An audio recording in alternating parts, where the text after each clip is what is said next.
staying on the path that I've chosen, straight up. Come my way and I'll see you at the top. 'Cause something's gonna happen in this story. My name is Becky Schade. I am 29 years old. I have been a full-time RVer for about 10 months now, but I've been living in my RV for about a year. My parents were middle class and they were very much go to school, you know, get good grades, graduate, get a job, raise some babies, buy a house, you know, and live happily ever after. So I was raised believing that. So I went to college. I graduated with honors. I was a veterinary technician, a certified veterinary technician. And I also got a degree as a laboratory animal technician, which meant that I could work in a laboratory setting with animals. So I decided to work with monkeys when I graduated because monkeys were just kind of cool. And I did that for about 5 years at 2 different places. I worked up in Madison, Wisconsin, which is where I'm from, for 3 years. And then I got tired of that and I'm like, oh, I don't know, I want to go move somewhere crazy. So me and my best friend moved down to South Carolina kind of on a whim. And I found a job down there working with monkeys, and I did that for 2 years. But I still had this like itch in the back of my head that was like, no, this ain't right, this ain't right, this ain't right. And I discovered about full-time RVing from online people that I'd met, and I'm like, oh wow, this sounds kind of cool. And I found some blogs about it and about living on your own terms, and I'm like, it just clicked. I'm like, this is it, this is what I want to do. I decided to go with a truck and travel trailer combo pretty early on because I knew that the kind of work that I was going to be doing, like I don't have any sort of online thing going on. Like I'm going to have to be going somewhere to be making my money. So if I was going to have to be commuting to and from work, even work, you know, in all sorts of fun places, that I was going to need a truck to be able to get me back and forth from work. So it was either going to be a Class C pulling something or a truck pulling a travel trailer. And I decided to go with the truck pulling a travel trailer because I wasn't exactly rich and I didn't have enough money to get both a motorhome and a vehicle that I could tow with it. This is a 1999 Casita Spirit Deluxe 17-foot model. It has a marine style bathroom with a toilet inside. So yes, I do have a shower, 17 feet and I have a shower. It's got a little 2-burner stove, a high-rise faucet, microwave, a small refrigerator. It's got like a big rear dinette, which is what I'm sitting on here, that becomes a bed, and I just keep this as a bed all the time because it's just me. And then the little side dinette I use for like my office, I guess. That's where my computer and stuff goes. I love the Casita because it's got a lot of windows. There's windows all over in here. And it's really lightweight. I was able to get a mid-sized truck to pull it with, and I still get 15 miles per gallon towing. So, I mean, it's hard to beat that. Also, molded fiberglass travel trailers. When I was looking online at them, it seemed like they lasted a long time. No seams or anything to maintain. You just got the rivets and stuff.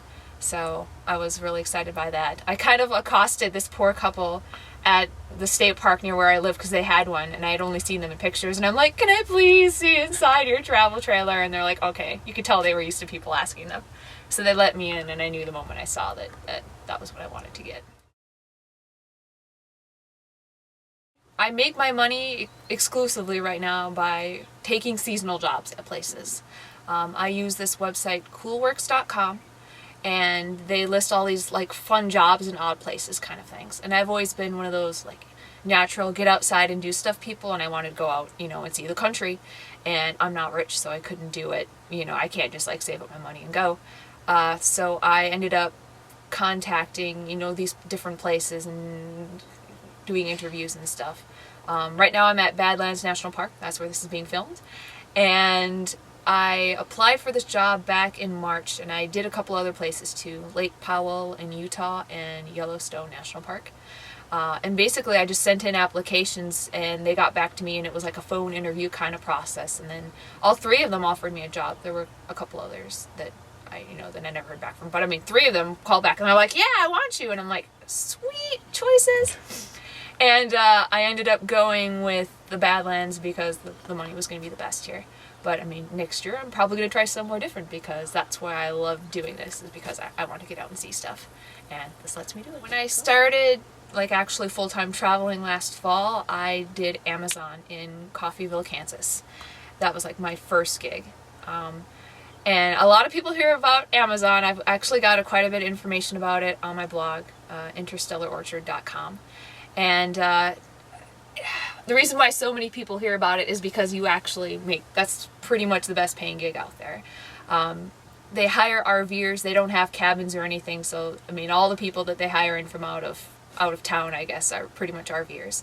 And you get your site paid for, and you work long hours doing hard work, but it's decent money, and you get a bonus if you finish the season.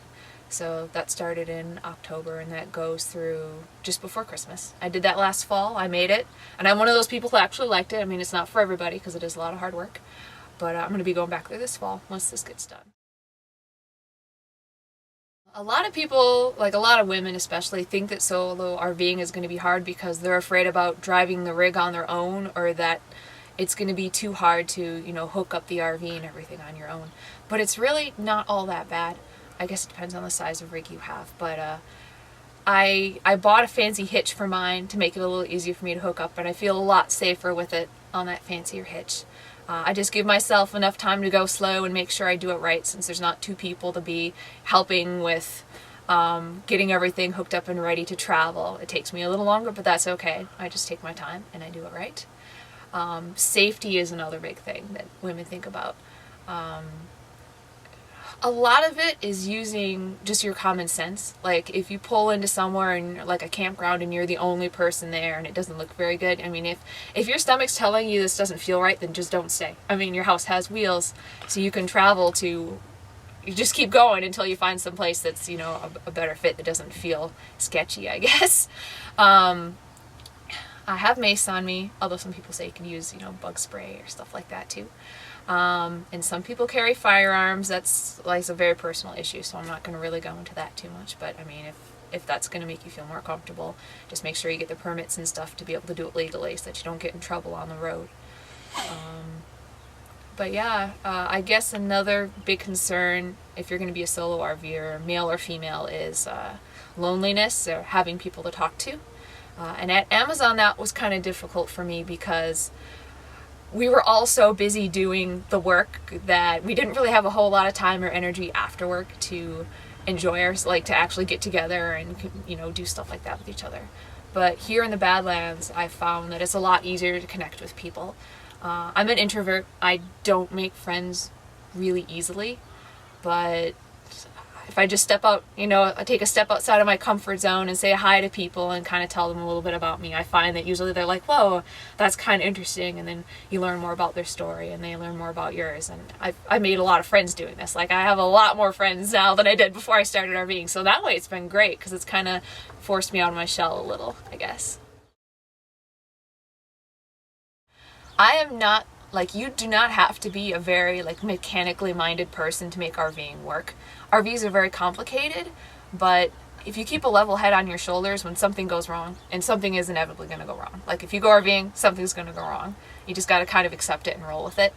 But, like, for instance, shortly after I got it, I noticed one of my rivets up in the ceiling had, like, come loose and come off, and I'm like, okay, I got to rivet this thing. I have no idea what to do. But I went online and I went to a forum for the kind of, you know, for casita owners, and they're like, okay guys, how do you put a rivet in this thing? And everyone was so helpful. Like, there's communities online for just about any kind of RV out there, and if you find them, they are such a valuable resource for learning about that end of things. So they're like, okay, you need to buy this size and do this and order this from this person, and when it comes in, you know, here's how you do it. And I did it, and it worked, and I was like doing a dance and all excited. And that, you know, that kind of stuff. Like, at the time I was like, oh man, I don't want to deal with this, but it felt good to actually get it done. Like, being solo and taking care of all the stuff by myself, it makes me feel really accomplished. Like, I'm doing something, you know, really neat and really special. And I'm learning, and I'm growing as a person. That's great. Look into it and research it online first. some people, they think, oh yeah, I want to do this, and they don't realize that you are still, I mean, unless you're independently wealthy, you are still going to have to work. Like, you're going to have to bring in money somehow. But if you're willing to put in that time and effort to, you know, earn your money while you're on the road, there's nothing like this. Like, this is fantastically awesome, and if you really want to do it, go for it. Save up some money to buy your rig. If it were me, like, I did this without going into debt at all. Like, I bought my RV and my truck without any sort of a loan. And I think that's a great way to do it, because then you're not owing anybody money down the road. Then it adds so much to the freedom. But yeah, go for it. What are you waiting for? Now, do it.